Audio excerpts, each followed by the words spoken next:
بسم اللہ. نعرہ تکبیر. پاگل کہیں گے اور کوئی کام ہی نہیں تمہارا. بسم اللہ الرحمن الرحیم. الحمد للہ نحمده ونستعینه ونستغفره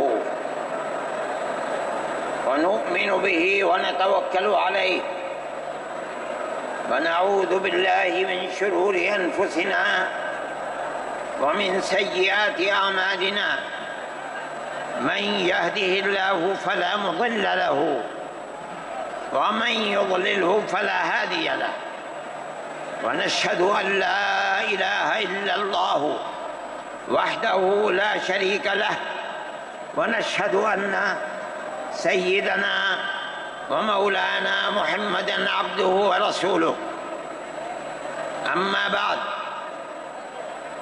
مسلم پرسنل لا بورڈ کے صدر محترم نائیڈو صاحب کے نائب صدر اور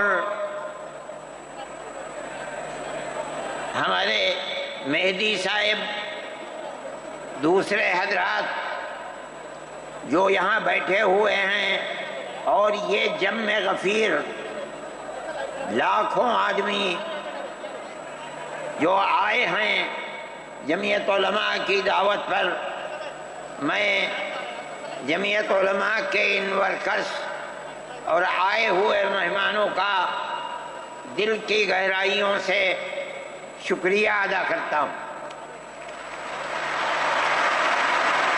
جن لوگوں نے جمعیت علماء ہند کی دعوت پر اپنے احباب کو جمع کیا اور اپنے خرچ سے جمعیت علماء کا ایک پیسہ کیا پھوکی کوڑی بھی نہیں لگی، آپ ہی لوگ کروڑوں روپیہ خرچ کر کے اپنی بسوں کا خود ہی انتظام کر کے یہاں تشریف لائے دعوت پر اور آ کر بیٹھے. جمعیت علماء ہند کے خدام کے دل میں اس کی بڑی قدر ہے. اللہ آپ حضرات کو اس کا بہتر بدلہ عطا فرمائے. میرے محترم بزرگوں، آج ہی کا مسئلہ یہ نہیں ہے. جمعیت علماء ہند کی ایک تاریخ ہے، اور ایسی تاریخ ہے اپنے اس ملک کے لیے جو کسی دوسری ہندو مسلم پارٹی کے پاس نہیں ہے. علماء نے اس ملک کی آزادی کے لیے، اگر آپ ان کی تاریخ کو پڑھیں گے تو آپ کو اندازہ ہوگا کہ ان کی اس ملک کی آزادی کے لیے قربانیاں 150 سالہ قربانیاں ہیں. کوئی اس ملک کے اندر ہندو مسلم ایسی پارٹی نہیں ہے جس کی تاریخ ایسی قربانیوں کی تاریخ ہو. حضرت شاہ عبدالعزیز صاحب محدث دہلوی نے 1803 میں آواز بلند کی تھی کہ ہمارا ملک غلام ہو گیا، اس غلام ملک کو آزاد کرانا اس ملک میں بسنے والے ہر مسلمان اور ہر شخص کا فرض ہے. کوئی مائی کا لال نہیں تھا جو انگریز کی طاقت کے سامنے آزادی ملک کا نعرہ بلند کر سکتا. ایک مسلمان عالم دین نے اسی دلی کے اندر اس نعرے کو بلند کیا.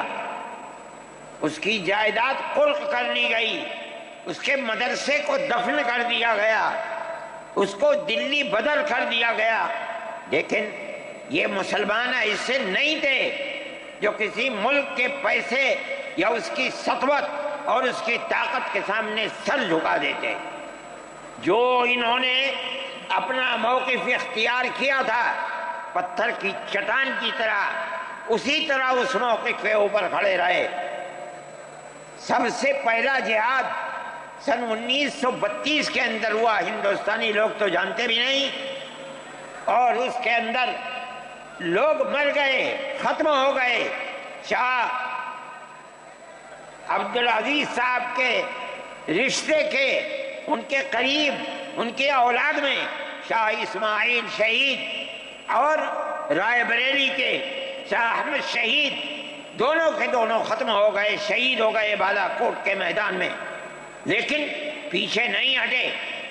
وہ لوگ جو بچ کر آئے تھے سن 1857 میں پھر جہاد کر لیا، اور اس کے اندر صرف اسی دلی کے اندر 33,000 مسلمان شہید کیے گئے، اور لال قلعے سے لے کر جامع مسجد تک درختوں کے اوپر ان کی لاشوں کو لٹکا دیا گیا۔ یہ مسلمان کی تاریخ ہے، علماء کی تاریخ ہے۔ بتائیں کون ہے جس کی زندگی کے اندر یہ تاریخ مل سکتی ہے؟ میں کہتا ہوں، لاکھوں آدمی کے سامنے کہتا ہوں، کوئی مائی کا لال ہے جس نے اس ملک کی اس طرح خدمت کی ہو جس طرح مسلمان علماء نے خدمت کی ہے؟ میرے بھائی، جمعیت علماء انہی مجاہدین کی بنائی ہوئی جماعت ہے۔ ہم تو ان کے جوتے سیدھے کرنے والے ہیں۔ ہمارا کیا کام ہے؟ ایک ہی کام ہے کہ انہوں نے جو جمعیت کی بنیاد کے اندر ہندو مسلم اتحاد اور ملک کے ہر بسنے والے کو ایک پیغام دیا تھا پیار و محبت کا، ہم اسی پیغام کو لیے بیٹھے ہوئے ہیں۔ ہمارا کام صرف اتنا ہے۔ دنیا توڑنا چاہتی ہے، حکومتیں برباد کرنا چاہتی ہیں، فرقہ پرست ذہنیت آگ لگانا چاہتی ہے، یہ نعرہ دینا چاہتی ہے کہ ہندو الگ، سکھ الگ، مسلمان الگ۔ ہم کہتے ہیں نہیں، ہندو مسلم سکھ عیسائی بھائی بھائی۔ یہ ہمارا پیغام نہیں ہے، ان بزرگوں کا پیغام ہے جنہوں نے پھانسیوں کے تختوں کو چوما، اپنے اس ملک کے لیے چوما ہے، اس کی آزادی کے لیے چوما ہے۔ اس ملک کے اندر یگانگت اتحاد جس کو آج آگ لگایا جا رہا ہے، ہمارے بزرگوں نے اسی اتحاد کے لیے اپنی قیمتی جانوں کو قربان کیا ہے، اور ان کا مقصد یہ تھا کہ ملک آزاد ہو جائے۔ حکومت ایسی بننی چاہیے جو حکومت سیکولر حکومت ہو، کسی کا حق نہ جائے۔ کانگریس اس لیے نہیں بنی تھی، یہ 1803 کی آواز ہے کہ ملک غلام ہو گیا، جہاد کرنا فرض ہے۔ کانگریس کا تو وجود بھی نہیں تھا۔ کانگریس تو 28 دسمبر 1985 کو بنی ہے، اور اس کا پہلا اجلاس بمبئی کے اندر ہوا ہے۔ آپ لوگ سمجھیں اس کو، کانگریس ملک کو آزاد کرانے کے لیے نہیں بنی تھی۔ کانگریس کی تجویز موجود ہے، وہ کہتے ہیں کہ ہندو مسلم ملک کے بسنے والوں کی اس جنگ و جدال سے دو جہاد، سن 32 کا 1857 کا، اس جہاد کے نتیجے میں جو برطانیہ کی حکومت اور ہندوستان کی حکومت میں دوری پیدا ہو گئی ہے، کانگریس کا مقصد تھا کہ اس دوری کو ختم کر دیا جائے، ملک کو اپنے گردن سے زنجیر غلامی کی نکال کر توڑ دیا جائے۔ کانگریس کا مقصد نہیں تھا۔ میں آپ سے کہتا ہوں یہ بات ہے، اور کانگریس کی تجویز میں موجود ہے، کوئی اس کی تردید نہیں کر سکتا۔ کسی نے حضرت گنگوہی رحمت اللہ علیہ سے پوچھا کہ ایک جماعت بنی ہے جو ہندوؤں نے بنائی ہے انگریز کے ساتھ مل کر، کیا مسلمان اس جماعت میں شریک ہو سکتا ہے؟ حضرت نے فتویٰ دیا اور یہ کہا کہ جس طرح اپنے کاروبار میں ہندو مسلمان شریک ہو سکتا ہے، اسی طرح اس پارٹی کے اندر بھی ہندو مسلمان شریک ہو سکتا ہے، بشرطے کہ دین کو کوئی نقصان نہ پہنچے۔ اس فتوے کا نام ہے نصرت الابرار، جو پرانی یونین مکتبیں ہیں، لائبریریاں ہیں، یہ آج بھی وہاں موجود ہے۔ یہ صرف فتویٰ نہیں ہے، یہ اس لیے ہے کہ یہ اشارہ ہے کہ مسلمانوں کو کانگریس کے ساتھ شریک ہونا چاہیے۔ اور کانگریس کے اس نظریے کو بدلنا چاہیے۔ کانگریس کے اندر مستقل غلامی کی زنجیر کو توڑنے کے لیے اور انگریز کے ساتھ جہاد کرنے کے لیے تیار کرنا چاہیے۔ مسلمان جوق در جوق اس کے اندر شریک ہوئے، کانگریس کے اس نظریے کو بدل دیا اور کانگریس کو ملک کی آزادی کے لیے کھڑا کر دیا۔ یہ مسلمان کا، علماء کا، جمعیت علماء کا کردار ہے۔ کوئی مانے نہ مانے، تاریخ میں لکھی ہوئی چیزیں ہیں، ہم سے پوچھے ہم وہ تاریخ کی لکھی ہوئی چیزیں دیں گے۔ ہماری تاریخ کو مٹا دیا گیا۔ وہ طبقہ جو آج ملک کے اندر اسلام اور مسلمانوں کو دفن کرنا چاہتا ہے، وہ ہماری تاریخ کو دفن کرنے کے اندر کامیاب ہو گیا۔ مگر ہم کہتے ہیں یہ ہماری تاریخ ہے۔ میرے بھائی، ملک اسی طرح چلتا رہا، جیسے جیسے آزادی قریب آتی رہی۔ جمعیت علماء ہند وہ تنہا ایک جماعت تھی جو برابر موتی لال نہرو، جواہر لال نہرو، گاندھی جی سے یہ بات کہتی رہی کہ ہمیں ضمانت دو، ہم 143 سال ہیں ہماری زندگی، جہاد کی زندگی، ہمیں یہ ضمانت دو کہ ملک آزاد ہوگا تو اس کا کردار سیکولر کردار ہوگا، دستور سیکولر دستور ہوگا، جس کے اندر ہندو، مسلمان، سکھ، پارسی، عیسائی ہر ایک کو اپنے مذہب کے ساتھ جینے کا حق ہوگا اور حکومت کا کوئی مذہب نہیں ہوگا۔ ہمارے پاس تجویزیں موجود ہیں، برابر ہمیں مفتی کفایت اللہ صاحب جو جمعیت علماء کے اس وقت صدر تھے، نام لے کر ان کے پاس موتی لال نہرو، گاندھی جی، یہ لوگ اپنی ورکنگ کمیٹیوں کی تجاویز بھیجتے ہیں، مفتی صاحب کرم فرما، مفتی صاحب یہ ہے کہ ہمارا ملک جب آزاد ہوگا ہم گارنٹی دیتے ہیں کہ ملک سیکولر ملک ہوگا۔ اس کا کیا مطلب ہے؟ ہمارا کردار، ہمارا مذہب، ہمارا وقت، ہر چیز آزاد رہے گا۔ مسلمان جس طرح چاہے گا اپنی زندگی گزارے گا، اپنے مذہب کو سینے سے لگا کر زندگی گزارے گا۔ میں یہ بات صرف ہوائی نہیں کہہ رہا ہوں، آپ غور سے اس تحریر کا ایک ایک لفظ سنیں۔ ہری پور ضلع سورت کا اجلاس عام جو 19، 20، 21 فروری 1938 میں، 47 میں ملک آزاد ہوا، یہ اجلاس 1938 میں، اس سے بھی 9 سال پہلے، یعنی آج کے مقابلے میں 80 سال پہلے یہ اجلاس ہوا تھا۔ اس کے اندر تجویز دیکھیے آپ، ورکنگ کمیٹی نے 1937 میں اپنی کلکتے کی میٹنگ میں اقلیتوں کے حقوق پر 2 تجویز پاس کی تھی، اسے یہ کانگریس منظور کرتی ہے، اس وقت کی بات ہے، اور نئے سرے سے اعلان کرتی ہے کہ ہندوستان کی اقلیتوں کے تمدنی، مذہبی اور لسانی حقوق کی حفاظت کرنا کانگریس کا پہلا فرض اور بنیادی پالیسی ہے، تاکہ حکومت کی کسی بھی ایسی اسکیم میں جس میں کانگریس شریک ہو، اقلیتوں کو ترقی اور نشو و نما کا زیادہ سے زیادہ موقع مل سکے۔ آپ الفاظ پر غور کیجئے، اور وہ قوم کی سیاسی، اقتصادی اور کلچرل زندگی میں پورا حصہ لے سکے۔ اس کے بعد اس بنیاد پر مسلمانوں کو مطمئن رہنا چاہیے کہ آزاد ہندوستان کی حکومت میں ان کا مذہبی فرائض، اذان، نماز، جمعہ، عید، روزہ، حج، زکوٰۃ، مذہبی تبلیغ، مساجد، مقابر، قربانی، مذہبی جلوس، مذہبی جلسے وغیرہ جملہ مذہبی رسوم اور مذہبی ادارے محفوظ ہوں گے، اور اسی طرح ان کی تہذیب و تمدن، ان کے تعلیمی ادارے، خانقاہیں، امام باڑے، عیدگاہیں، تکیے، کربلائیں، آثار قدیمہ، اوقاف وغیرہ سب محفوظ ہوں گے، اور اسی طرح ان کی زبان، ان کی شاعری، رسم الخط وغیرہ سب کے سب آزاد اور محفوظ ہوں گے، کسی پر کوئی رکاوٹ اور قید نہ ہوگی۔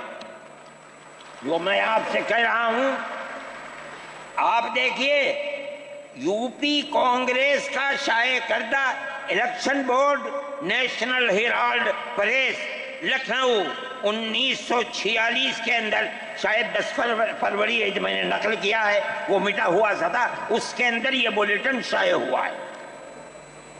میں کہتا ہوں کہ ہندوستان کی جمعیت علماء کے بار بار کچھوٹے لگانے پر وعدہ کرو کہ ملک سیکولر ملک ہے، وہ وعدہ کرتے چلتے ہیں۔ میں آج آپ سے پوچھتا ہوں کہ اس میں سب سے پہلی چیز ہے کہ مسلمانوں کا مذہب اور مذہبی فرائض محفوظ رہیں گے۔ آج میں پوچھتا ہوں، ملک کی آزادی کو 70-80 سال ہو رہے ہیں، بتائیے کیا محفوظ ہے مسلمانوں کا؟ آپ مذہب محفوظ ہے مسلمانوں کا؟ کیا آپ نے مسلمان مذہب کا مسئلہ قرآن و حدیث سے ثابت ہے؟ آپ جو کچھ کر سکتے تھے آپ نے نکاح اور طلاق کے اندر کر دیا، مذہب کا محفوظ ہے؟ آپ کی حکومت اتراکھنڈ میں ہے، آپ یکساں سول کوڈ، یعنی کوئی تعلق مسلمان کا مذہب سے نہیں ہوگا، گورنمنٹ جو قائم کرے گی اس کے اوپر مسلمان کو چلنا ہوگا۔ کہاں کا سیکولرزم ہے؟ کیا مسلمان اس پر اطمینان کر سکتا ہے؟ آپ کی زندگی اور آپ کی حکومت کا بنیادی ناپاک پتھر یہ ہے کہ مسلمان کو اپنے مذہب سے آپ دور کر دیں۔ کیا آپ اسے قبول کریں گے؟ یہ آج کی حکومت کا یہ مسئلہ ہے۔ مذہبی فرائض کہاں کے آپ زندہ رہ گئے؟ آج آپ نے مسئلہ بنایا ہے کہ اتراکھنڈ کی ریاست اور شہروں کے اندر مسلمان جو 50 سال سے آباد ہے، آباد بھی نہیں رہ سکے گا۔ یہ آپ کا کردار ہے، یہ تصویر ہے اور ناپاک تصویر ہے، ہم کہتے ہیں۔ جس تصویر کو آپ پیش کر رہے ہیں یہ تصویر سیکولر دستور کی تصویر نہیں ہے۔ ہمارا آج کا یہ کنونشن سیکولر دستور کی حفاظت کے لیے ہے۔ کہاں ہے جی؟ کیا کر رہے ہو؟ اس ملک کو، ملک میں رہنے والوں کے لیے جہنم بنا رہے ہو۔ جمعیت علماء اس کو قبول نہیں کرتی۔ ہم تو کہہ رہے ہیں اس بات کو، کسی کی زبان اٹھتی ہو یا نہ اٹھتی ہو، لیکن ہم کہتے ہیں کہ جو ہو رہا ہے وہ ملک کو آگ لگانے کے لیے، دستور کو آگ لگانے کے لیے ہو رہا ہے۔ جمعیت علماء اسے قبول نہیں کرے گی۔ اگر جمعیت علماء نے اس بدترین حکومت جو یہ کہتی تھی کہ ہماری حکومت میں سورج نہیں ڈوبتا، جمعیت علماء نے کبھی اس کے سامنے سر نہیں جھکایا ہے، اس کے بعد ہم کس کے سامنے سر جھکائیں گے؟ ہمارا سر صرف ایک اللہ کے سامنے جھکتا ہے اور کسی کے سامنے نہیں جھکتا۔ میرے بھائی، آپ ایک اس کو لیتے ہیں، میں کہتا ہوں اے تو بیٹھا، آپ کیا کہتے ہیں؟ اس کے اندر جہاں ہے وہاں اسی طریقے سے اوقاف وغیرہ سب محفوظ ہوں گے۔ اوقاف محفوظ ہیں، یہ آپ کے سامنے حضرت مولانا بیٹھے ہوئے ہیں، تقریر کی ہے۔ اوقاف کو ہڑپنا چاہتے ہیں۔ ہماری مسجدیں اسی دلی کے اندر 400 500 سال کی مسجدیں ہیں، جس میں جمعیت علماء کا دفتر بنا ہوا ہے، عبد النبی اکبر کے زمانے کی مسجد ہے۔ اور کتنی مسجدیں ہیں جن کے پاس اوقاف، اللہ اکبر، لاکھوں کروڑ کے اوقاف ہیں۔ جونپور میں جا کر کے دیکھو کیسی مسجدیں ہیں، دلی کے قرب و جوار میں دیکھو کتنی بڑی بڑی مسجدیں ہیں۔